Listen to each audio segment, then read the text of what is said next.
Unacademy. Let's crack it.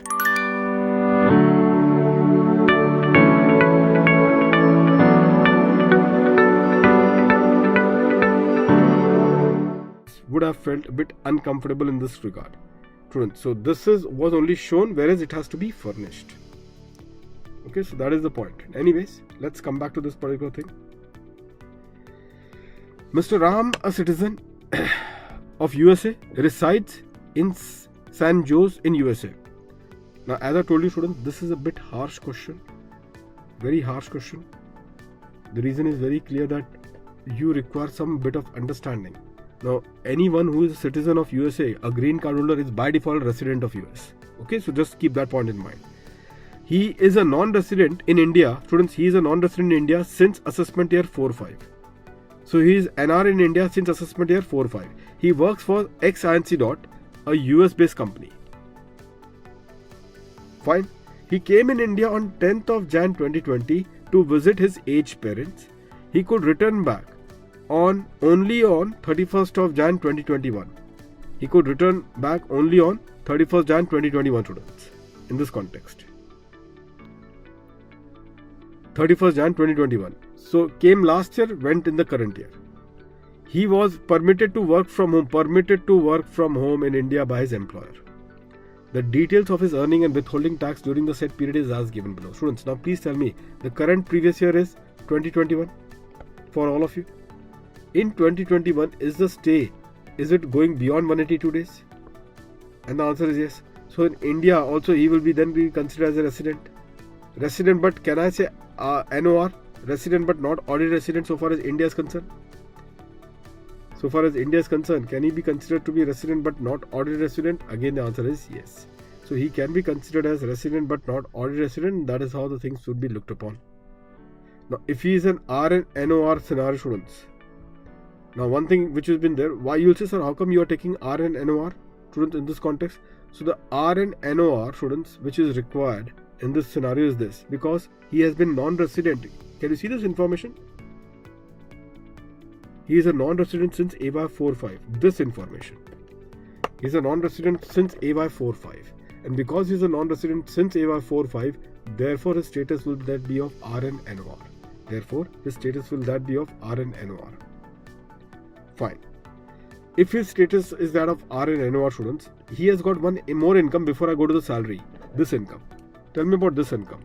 He has earned FD interest in USA on 30th of September 2020. US dollar is 200. Tax deducted is this much, and this is this. So whether this FD income for an RN NOR, will that be charged to tax in India? The FD income for this RN NOR, will that be charged to tax in India? And the answer is no. The FD income will not be charged to tax in India. So that is one thing that you are all clear about this. Fine. Let's see what is the other aspect about this resident, students. Let's see what is the other aspect of this about this resident. Students, month has been given, salary has been given, federal tax, state tax, social security tax, TT buying rate as on the last day of the immediately preceding the month in which the tax has been paid or procured. Now, students, you have to consider from April to Jan. April to Jan. Now, what about the salary income, students? First of all, tell me about the salary income. Now, please refer section 912 for salary income. Salary income is deemed to accrue rise in India if the salary is earned in India. Now, the salary is earned in India if the services are rendered in India. So, because he was doing a work from home, primarily in India, therefore, 912 is applicable. So, salary income, primarily, by the way, world income is taxable, doesn't matter, the world income is taxable for him, but still, just for the conceptual knowledge, students, 912, is it applicable? And the answer is yes in this regard. 912 is applicable, but the very fact that he is an RN NOR, primarily the salary income which is earned in India on account of the services which are rendered in India, that will be subject matter of the scope of the chargeability in the hands of Mr. Ram, who is considered as RN NOR.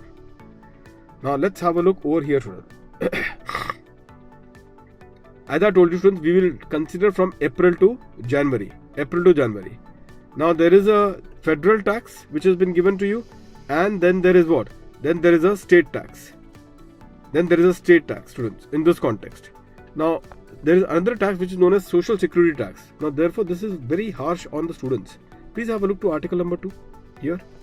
In this question they have mentioned something about article number 2. What they have said. As per article number 2 of DTAA, the taxes covered for the credit are federal income tax imposed by the Indian Revenue Service but excluding social security tax. So this excludes social security tax. What about, so this is out from the game? This is out from the game. What is the state tax? Students, in USA, now this kind of knowledge is required. In USA, the income tax falls under the concurrent list. The way we have got GST. For GST, we have got fourth list, nevertheless. But in USA, income tax falls in the concurrent list. And because it falls in the concurrent list, this federal tax is charged by the center and the state income tax is charged by the state government. But both are in the nature of the income tax. Now, if you see the treaty is entered by Indian government with the central of USA, which is talking about the federal tax. So there is no treaty so far as the state income tax is concerned. But both of them are income tax in nature, isn't it? On this background, let's now look upon to this judgment of the ITAT in Pritesh Mandal's case. All of you students, be very careful. So that is the scenario in USA. First of all, that is one thing that you should always keep in mind. Okay, now coming back on this particular portion.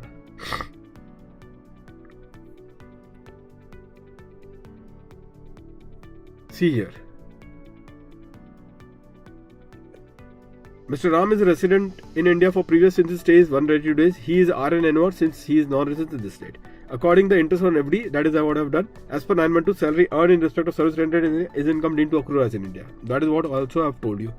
Salary income is therefore subject to double taxation both in India and USA. Although DTAA between India and USA exists, Mr. Ram shall be eligible for relief for both federal income tax and state tax under 91. As per the decision of Pritesh Rajesh Kotak versus ITO Hyderabad. Students, versus ITO Hyderabad. Now you can say, just in a very simple layman language, I will just make you understand. 90 already federal income tax is covered, students. 90 federal income tax is already covered. Can I say in 91, can I say at least the state income tax can be covered?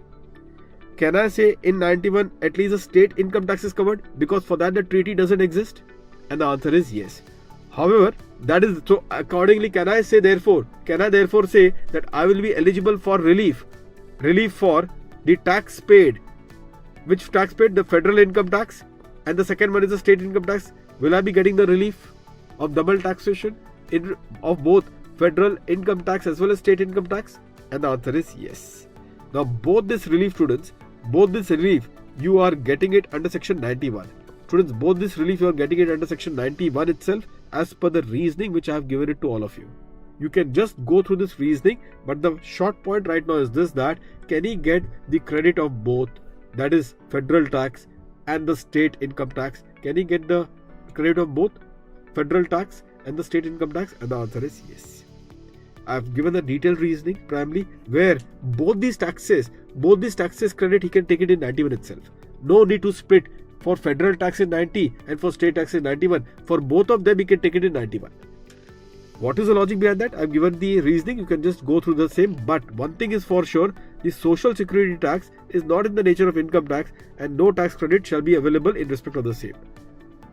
No tax credit will be available in the respect of the same. Now, going with this one, students, now this was also the question of 115 BAC, students. By the way, this was also the question of 115 BAC. So total salary income is from April to Jan, 6250 into 10 months. For that 10 months, that salary income, because you are talking about previous year 2021. TT buying rate is 72 because in the entire table for that April to Jan, the TT buying rate remained constant at 72.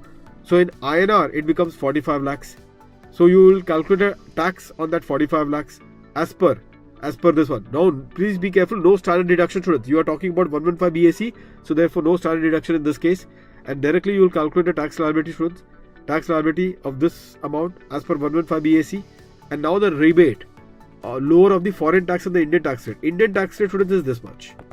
25.13. How you got 25.13? You all know. 11,31,000 divided by 45 lakhs. Whereas foreign tax rate is how much? Now foreign tax rate, how I have calculated it? This is how you have calculated it, students. Foreign tax rate. So the total credit is available in respect of both. Total credit, students, is available in respect of both. In respect of both, when I say, what does it imply? So the total credit, students, is available in respect of both, and that both will imply this. So for 1 month it is 2020, 1600 plus 420, 2020 into 10 months. So the total is how much? 2200. 2200 divided by what? For 6250 into 10, which is 62,500. So that way you will get the average of the foreign tax that you have paid in USA. The average rate that you will get it in USA, and the average rate, student, that you have got in USA, the average tax rate that you have got in USA is 32.32. 32.32. Obviously, therefore, the relief, students, you will be getting at the rate of 25.13. The relief then you will be getting at the lower of the two. Indian tax rate is lower, so therefore this is the relief. Tax payable finally is there. Tax payable finally is there. Now, procedure would be rule number 128. This they have to follow. They have to file this form number 67, students. Form number 67 that has to be filed. So this is there is another part B of the question which talks about the procedure. So the procedure is form number 67. Now, alternate 2. The second alternate of solving this question is based on the circular number 2 of 2021. Now, what is the circular number 2 of 2021, students? All of you know, because of this COVID pandemic, everyone were stuck. And because they were all stuck, people could not fly. Therefore, by default, one can argue that this Mr. Ram became resident because he could not fly to his home country, which is USA. And therefore, in that regard, students, this is precisely where this second particular option comes into play. Now, what the CBDT circular has said, students, let's have a look. CBDT circular has given only 2 paragraphs, but we have made the analysis further, students.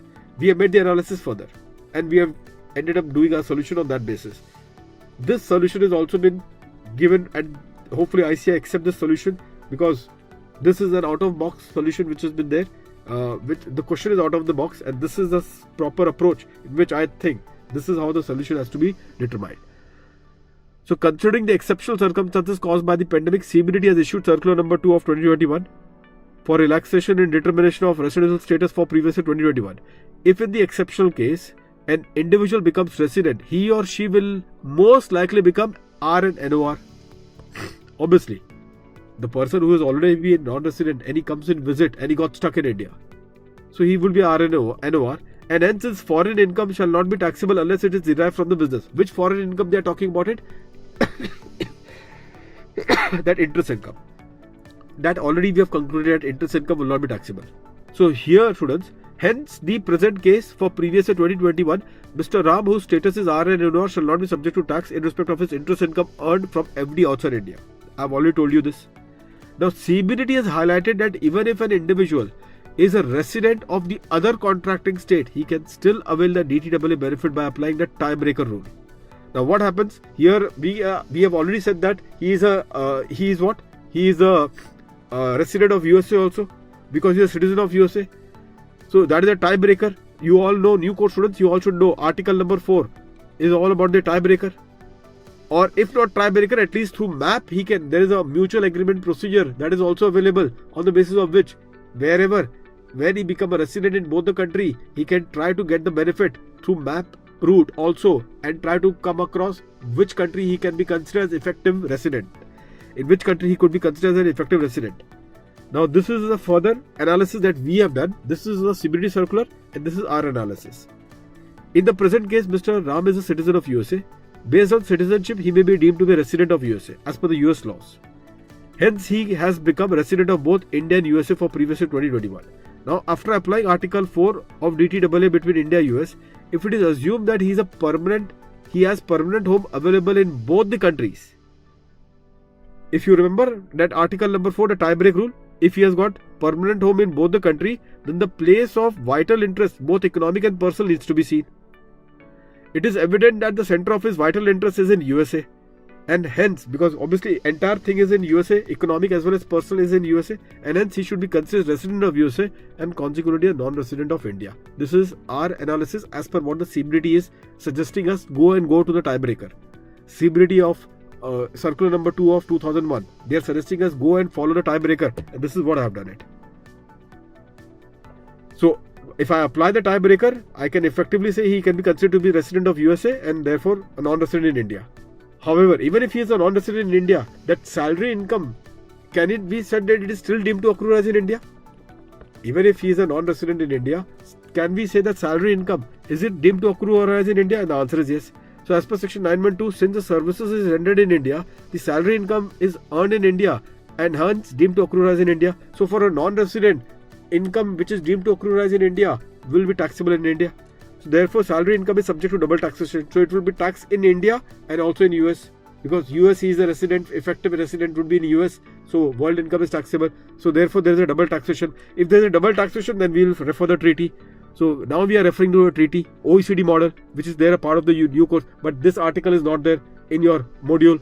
So therefore in this case, as per OECD model, and India USA DTAA, salary income, which is an article dependent personal service. In your module, they have given independent personal service, but they have not given for dependent personal service. It shall be taxable in the country in which the employment is exercised by the employee. The country in which the employment is exercised by the employee, students. Employment is exercised by the employee. As per what do you mean by the country in which the employment is exercised? What do you mean by the phrase the country in which the employment is exercised? It will mean that as per OECD model commentary, employment exercised in other country. Employment exercised in other country means place where the employee is physically present while performing the service. Physically present is that particular place that would be considered. So which is the country in which he is physically present while he was rendering the services?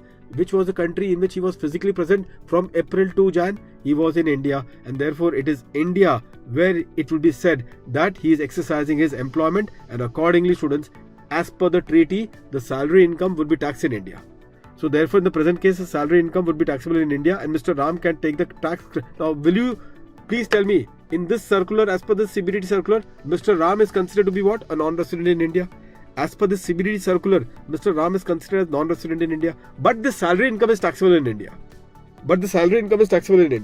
Please tell me whether whatever is the salary income which will become taxable in India, whether he can take the credit, whether he can take the tax credit under 1991. Can he take the tax credit? A non-resident cannot take the tax credit. If you have to take a tax credit, take the tax credit in your own home country. That is USA. But in India, you will not be allowed to take the tax credit, students.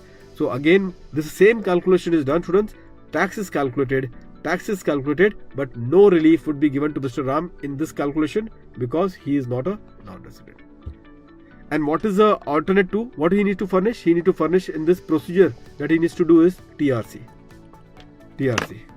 I'm submitting my solution to the ICI students on this particular part. Hopefully they will accept it, because I'm sure that any other approach that they will do, it will be incorrect, because the examiner who is given this particular solution, who has made this question, he has made the question as per the ITAT judgment of what we have discussed.